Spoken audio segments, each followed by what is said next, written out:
Nakakalungkot po. Mahirap po talaga. Mahirap turuan ang walang alam at walang balak umalam. Mahirap din buksan ang mata ng bulag at nagbubulag-bulagan. Magandang hapon, Malacanang Press Corps. Sa harap na patuloy na tensyon sa Middle East, agad na kumilos ang pamahalaan para tiyakin ang kaligtasan at kapakanan ng ating mga kababayang Pilipino sa Israel, Iran at mga kalapit na bansa. Sa direktiba ni Pangulong Ferdinand R. Marcos Jr., patuloy na nagsasagawa ng repatriation efforts si Secretary Hans Kakdak at ang iba't ibang ahensya ng pamahalaan para sa kaligtasan ng ating mga kababayan. Sa ngayon, nasa Amman, Jordan na po ang ating team at sasalubungin ang unang batch ng mga Pilipinong nailikas mula sa Israel. Inaasahan ding masisimulan ang repatriation ng ating mga kababayan mula sa Iran sa mga darating na araw. Kasabay nito, tuloy-tuloy ang pagbibigay ng tulong sa mga nangangailangan. May mga nakahandang temporary shelter, food at financial assistance, at lahat ng kinakailangang suporta para sa kanilang ligtas at maayos na pagbabalik. Para sa mga repatriates, may nakahandang 150,000 pesos financial assistance, transport at accommodation support, medical assistance at livelihood at training packages upang matulungan silang makapagsimula muli sa bansa. Para naman sa mga magpapasyang manatili rito, bukas ang mga programa ng pamahalaan para sa rescaling o reskilling negosyo at job matching. Patuloy ang ating pagbabantay at koordinasyon para masiguro na walang Pilipinong mapapabayaan sa gitna ng krisis na ito. Muli po nating hinihikayat ang ating mga kababayan sa Israel at Iran na makipag-ugnayan sa ating mga embahada at konsulado para sa inyong kaligtasan at gabay.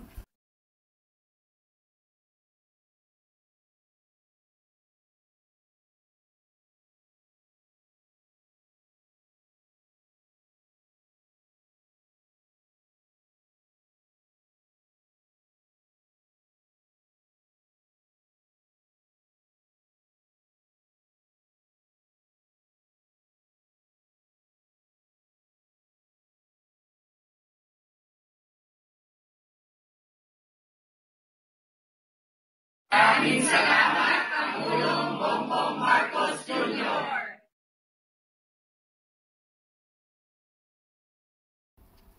Matagumpay na nagtapos ang working visit ni Pangulong Ferdinand R. Marcos Jr. sa Osaka, Japan, kung saan nakamit ang mga kasunduan na magbibigay ng trabaho, dagdag ng pamumuhunan at bagong oportunidad para sa mga Pilipino.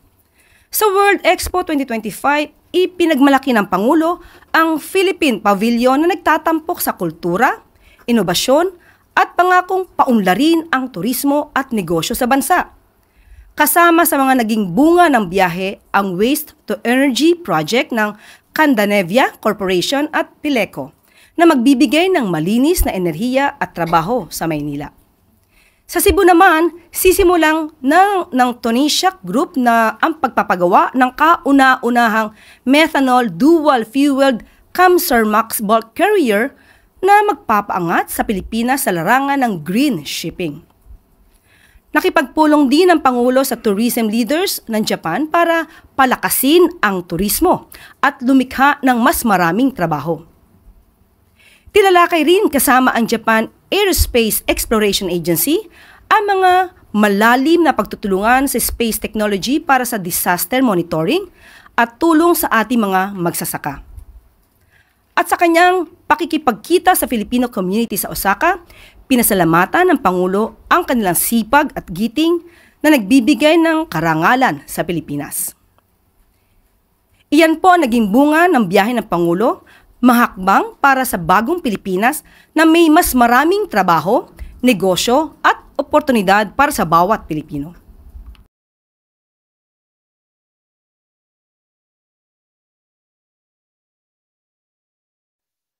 Ang Pilipino ay nagkaroon na talaga ng napakagandang reputasyon sa buong mundo. At nangyari yun dahil sa inyo. kayo mga OFW, kayo mga naninirahan na Pilipino na naninirahan sa iba't ibang lugar. Bilang inyong lingkod, pinapahalagahan ko ang ating bukas na ugnayan. Kung kaya't nagagalak ako sa pagkakataong ito na makasama kayong lahat.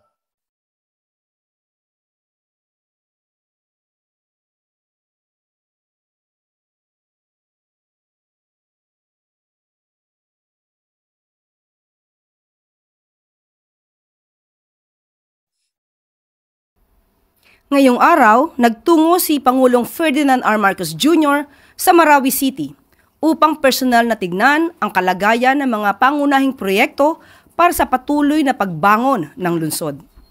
Layon din ng Presidente na tiyaking na ipapatupad ang mga direktiba para sa kapakanan ng ating mga kababayan. Unang ininspeksyon ng Pangulo ang Temporary Learning Spaces o TLS sa Barangay Sagunsongan. Dito, kanyang pinangunahan ng donasyon at pag-install ng Starlink units para mabigyan ng maayos na internet ang mga guro at mag-aaral.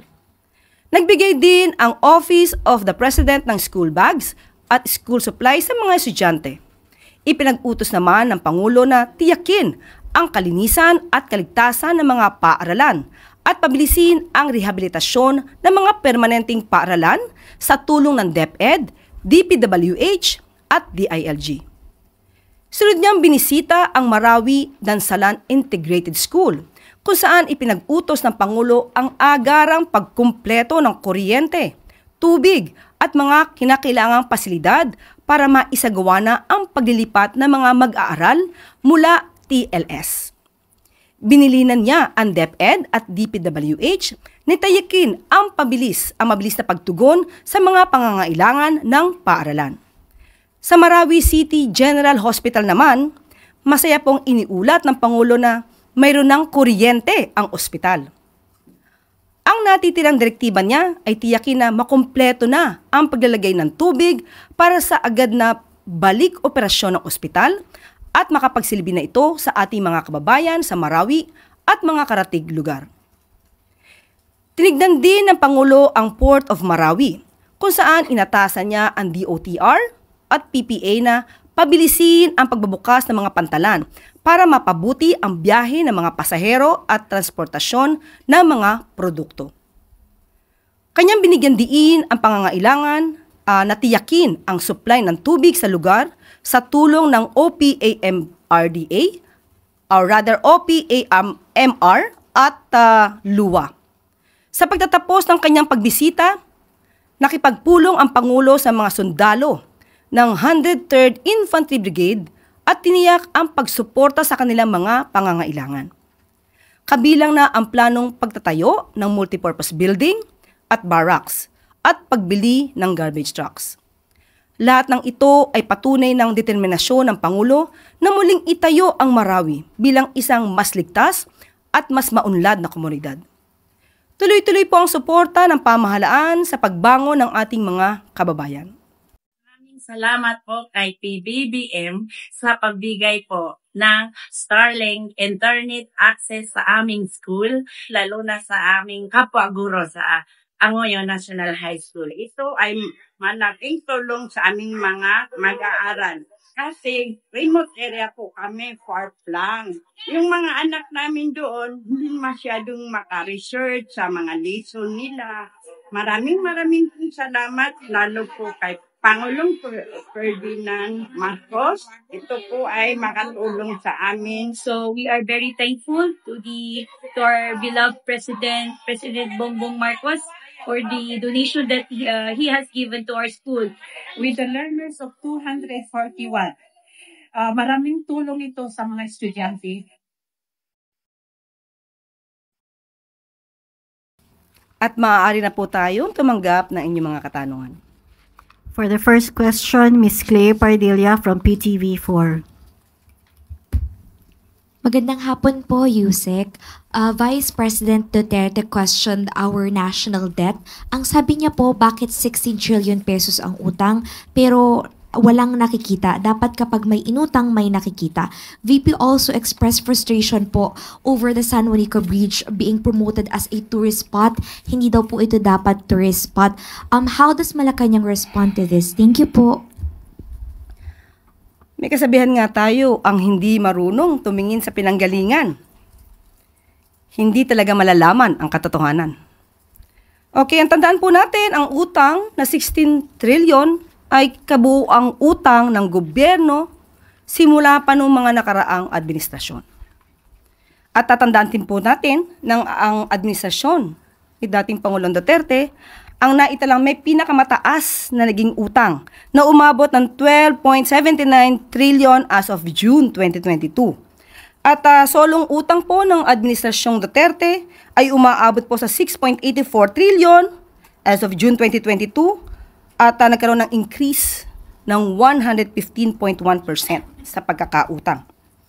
Sa ngayon po, pinipilit ng gobyerno ng ating pamahalaan na maiwasan po na mga pag-utang at ninanais din po ng Pangulo at hinihiling na palakasin pa po natin ang ating ekonomiya at of course, ang pagbabayad ng tamang buwis para po maiwasan na natin ang pag-utang ng malaki at although ang gusto ng Pangulo ay talagang paangatin po ang ekonomiya at tugunan ang lahat ng pangangailangan ng ating taong bayan. Sa totoo lang po, may mga krisis na nangyayari, hindi po maiiwasan ang kailanganin ng pondo. Ang sabi po ni dating Vice Presidente, hindi daw po niya nakikita. Sa kanyang talumpati sa Australia, binanggit niya po na mayroong balita patungkol sa magagandang nangyayari sa ekonomiya. Pero sabi niya, iyon ay sa papel lang. It means, inamin niya na mayroong papel, may resibo, may patunay na maganda at gumaganda ang ekonomiya. Hindi ito chismis. Hindi ito paninira lamang dahil may papel siyang inamin. Hindi ba niya po nakikita ang dulot na naibibigay, tulong ng Bukas Centers, ang paglaki ng PhilHealth coverage, ang murang bigas, ang 3+1 promo ng LRT, MRT, ang fuel subsidies na ibibigay, at marami pang iba. Nakakalungkot po. Mahirap po talaga. Mahirap turuan ang walang alam at walang balak umalam. Mahirap din buksan ang mata ng bulag at nagbubulag-bulagan. Thank you, Clay. Sa susunod po ay si Miss Ivy Reyes ng Bilyonaryo. Good afternoon, Yusek. Still on Vice President. In that same speech, she said she regrets teaming up with President Marcos in 2022. That's one. Two, she doesn't think the president will give anything substantial in his SONA. And last, while she has no ill feelings for the president, she has a problem with his performance, pointing out the lack of direction of the admin. Yun lang po. Thank you. Yun nga po, ulit-ulit ang kanyang issue. Wala na po yatang bago. Dati niya na pong sinabi yan na nagsisisi siya. Pero talaga po sigurong ganyan na mangyayari dahil ang Pangulo po ang nais na mga makakasama niya sa kanyang administrasyon ay nagtatrabaho at mabilis umaksyon. So kung wala pong nakikita ang Vice Presidente na maaaring gawin ng Pangulo, ganyan po talaga ang mangyayari kapag po hindi binubukas ang isipan at ang mata at ang puso para sa taong bayan. So kung hindi po talaga siya makikinig at hindi niya po titignan ang mga records na nangyayari sa gobyerno, wala po talaga siyang malalaman. Thank you, Ivy. Next po is si Chloe Hofana ng Business World. Good afternoon, Yusek. With the Iranian parliament approving the closure of the Strait of Hormuz and global oil prices nearing $80 per barrel, will this development trigger the activation of the Philippines' oil contingency plans? Actually po, pinababatid ko po sa inyo na magkakaroon po ng meeting ang economic team with the President. At ang maibibigay ko po sa inyo ang detalye kung anong po ang mga plano. Bukas, kahit po walang pasok sa Maynila, magkakaroon po tayo ng press briefing bukas. bukas. Anong oras bukas, Yusek? Maaaring ngayon, maaaring bukas, pero bukas ko po maibibigay sa inyo ang detalye. Pero nagpapatawag na po ang Pangulo ng meeting po. Follow-up question na lang, Yusek. How prepared is the Philippines for a potential energy crisis stemming from this situation? And when can we expect the release of official guidelines or response measures? Bukas po, maibibigay ko po sa inyo detalye, pero as of the moment, ang maibibigay po ng gobyerno ay ang fuel subsidy para sa ating mga tsuper, sa mga drivers po, para po maibsan naman ang kanilang alalahanin. At para na rin po ito sa mga commuters. Meron pong nakalaan na 2.3 billion, kung di po ako nagkakamali, 2 billion para po dito sa fuel subsidy na ibibigay para sa ating mga driver po. Kailan i-roll out tong subsidy, Yusek? Bukas po malalaman natin po lahat itong plano po. Thank you, Chloe. Ang susunod po ay si Mr. Sam Medinilla ng Business World. Mrs. Mirror, sorry. Good afternoon, ma'am. Regarding lang po dun sa kanina, balik lang po ko yung sa debt po, yung 16 trillion. Are we For still... a while. 2.5 billion pala ang nakalaan para sa fuel subsidy natin. Okay. Base po dun sa mga ongoing economic developments, yung crisis sa Middle East, are we still confident na marireach po ng government yung 5.3% GDP, debt to GDP target ng DOF po? Naku, yan po talaga ang pinagdarasal natin. Pero sa mga nangyayari po at na hindi na po natin to kontrolado, ipanalangin po natin na maabot pa rin po natin. Pero pipilitin pa po sa abot na makakaya ng pamahalaan at sa mga direktiba po ng Pangulo, pipilitin po natin ma-attain pa rin po yan, despite all of this. Tapos sa second question ko po, may update na receive na po kaya ni President Marcos yung copy ng Konektadong Pinoy Bill at saka meron na po ba siyang decision if he will veto it or not? Thank you. Katanong ko lamang po kanina kung may natanggap na po ba siyang enroll bill para sa Konektadong Pinoy. As of now, wala pa pong natatanggap, pero rest assured na kapag po natanggap ito ng Pangulo, pag-aaralan po itong mabuti para po sa lahat ng stakeholders, para po sa mga kababayan natin na nangangailangan po ng magandang internet connection at sa mga service provider din po. Follow-up lang po. Bali may plan po kaya si President na makipag-meeting sa stakeholders na may mga concerns regarding dun sa bill? Sa ngayon, wala pa pong ipinararating sa atin dahil hindi pa naman po niya nababasa kung ano yung Konektadong Pinoy Bill, ang detalye po nito. At malamang po, pwede nating sabing oo dahil po ito rin para naman sa lahat.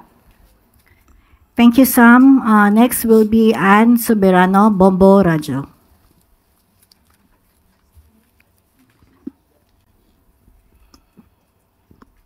Yusek, good afternoon. Yusek, nagpahayag po ng pagkaalarma ang ilang world leaders kasunod ng naging aksyon ng US na pagbomba po sa tatlong nuclear sites ng Iran. Ang sabi ng ibang mga world leaders ay nananawagan sila ng restraint at yung iba naman ay nananawagan sa Iran na makipag-usap sa US at Israel. Sa panig po ba ng Malacanang, sa panig po ni Pangulong Ferdinand Marcos Jr., ano po ba yung naging pahayag niya dito? Opo, ramdam po ng Pangulo, ramdam po ng gobyerno ang alalahanin ng mga leaders ng iba't ibang bansa dahil sa umiinit at tensyon sa rehiyon. Ang panawagan din po ng Pangulo ay magkaroon po ng mapayapang pag-uusap at diplomansya para po maibsan ang lumalalang hindi pagkakasundo. Kailangan din po manindigan para sa pandaigdigang kapayapaan para maging matatag po ang global community o pandaigdigang komunidad. Yan po ang mensahe ng Pangulo. On the follow-up, Yusek, bukod po sa pagtaas ng presyo ng langis, ano po ba ang posibleng magiging epekto nito sa atin, sa bansa, sa Magkakaroon to ng domino effect. Kasi kahit sabihin natin na magkakaroon ng fuel subsidy ang mga drivers natin para sa mga commuters, hindi maiiwasan na iindahin din po ito ng mga sa logistics, sa trading. So, yun po ang ipinagdarasan natin na maiwasan po natin at mabigyan ng magandang solusyon para po hindi masyadong mabigat ang daranasin ng mga kababayan po natin dahil dito sa tensyon na nangyayari sa Israel at Iran. Thank you po, Yusek. Thank you, Anne. One more question from Maricel Halili, TV5. Magandang hapon, Yusek. Yusek, going back on VP Sara's statement, on the part of the President, meron ba siyang regrets also na nakipag-team up siya with the VP? Wala po ako nadidinig sa Pangulo na siya po ay nanghinayang. Kung siya man po ay nakipag-team up sa Vice Presidente. Sa ugali po ng Pangulo, hindi po natin madidinig ang ganung mga klaseng negatibo mula sa kanya. Wala po tayong aasahan na anumang paninira kanino man. So, yan po ang Pangulo. Kung may nagsisisi man na sa kanya ay maka-team up siya, it's their loss, not the President's. Last na lang. Kasi tinawag ni VP na budol yung ginawa daw ni PBBM. Your thoughts on that? Budol? Talaga? Hindi ko alam kung sino ba ang nambudol. Hindi natin alam kung sino ba ang nambubudol. Sa panahon, sa nakikita po natin na pagtatrabaho ng Pangulo, sa pag-uutos sa amin na focus sa trabaho at hindi pamumulitika, sino ba talaga ang nambubudol? Last question po from Mr. Ivan Mirina, GMA7. Ma'am, still on the tension in the situation in the Middle East, may mga pangamba po ang marami, lalo kalat sa social media, ito na raw ang World War III, etc. Maraming mga ganyang impormasyong umiikot. What does the President want to tell the Filipino people about what to brace for and the actual situation? Ano ho bang kailangan natin pag-ingatan dito at anong kailangan isipin ng mga tao sa gitna po ng nangyayaring ito? Una-una, ang gustong iparating ng Pangulo, handa po tayo sa anumang mangyayari at lahat po ng pangangailangan ng taong bayan ay tutugunan po ng pamahalaan. At wag po sila mag-alala dahil ang gobyerno po ngayon ay nagtatrabaho para sa ating lahat. Wala na pong katanungan, Yusek. Bago pala po tayo magtapos, hindi ko po nasagot yata yung tungkol sa San Juanico Bridge. Okay. Dalawa kasi napagsabay. Okay. Sabi nga natin, nakakaalarma ang kakulangan sa kaalaman. Nagiging sanhi ito ng kasinungalingan. Tandaan mo natin, ang San Juanico Bridge, ito po ay simbolo ng kagandahan at engineering capabilities nung panahon, nung 1973. Siguro karamihan sa inyo, karamihan sa atin, hindi pa pinapanganak. Pero hanggang ngayon, nakatatag pa rin, nandiyan pa rin, ang San Juanico Bridge ay kailangan lamang ang rehabilitation.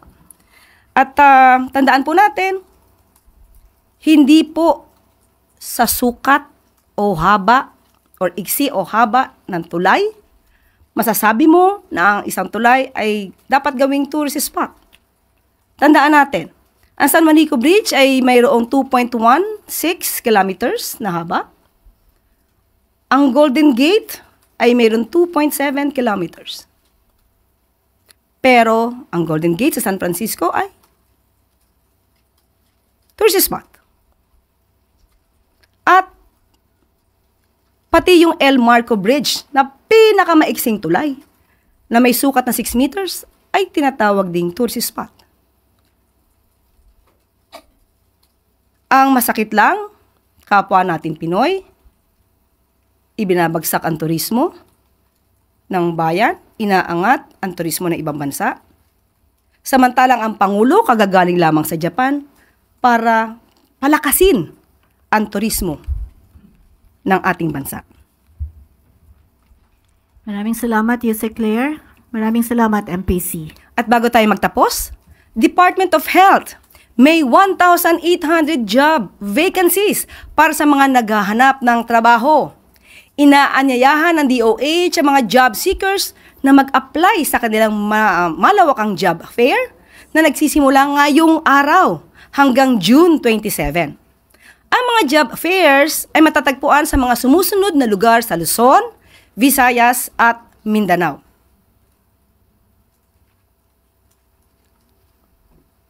Robinsons, La Union, ngayon June 23, SM Grand Central sa June 23 at 25, SM Tugigaraw ngayong June 23, SM Pampanga sa June 27, SM Trece Martires sa June 27, SM Legazpi sa June 24, SM Seaside Cebu sa June 27, Robinson North Abukay sa June 23 at 24, KCC Mall Zamboanga sa June 23 at 24, SM CDO Uptown mula June 24 hanggang June 25, SM Gensan mula June 24 hanggang June 25, SM Butuan sa June 25.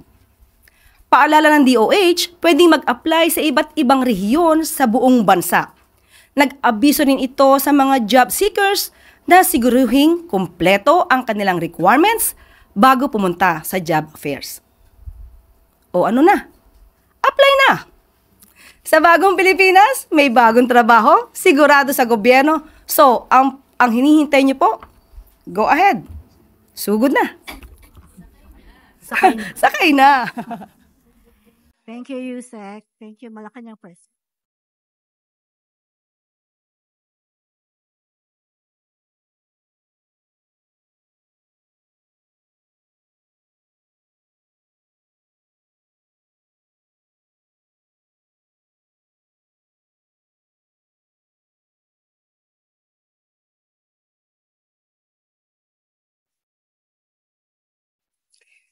At dito na po nagtatapos ang ating press briefing. Magandang hapon para sa bagong Pilipinas.